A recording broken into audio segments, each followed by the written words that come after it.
من أكتر اللحظات المثيرة للجدل في يورو 2024 كانت بسبب شريحة إلكترونية جوه الكورة.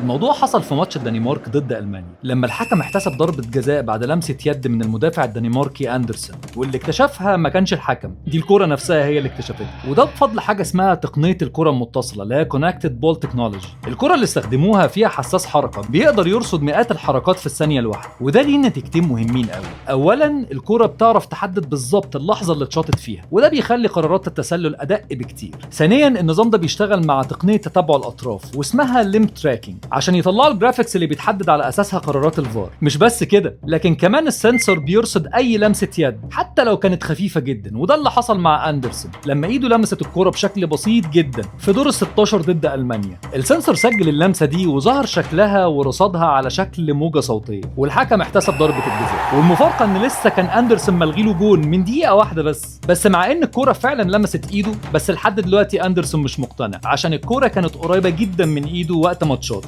ده على حسب كلامه. ودي واحدة من أكتر اللحظات اللي عملت جدل في البطولة، والتكنولوجيا كانت البطل. أبو صلاح يا ريت تشد حيلك مع مانشستر يونايتد بكرة، عايزين هاتريك على الأقل. أهم حاجة قول لي رأيك أنت، كانت المفروض تتحسب ضربة جزاء ولا الدنمارك اتظلمت؟ وسلام.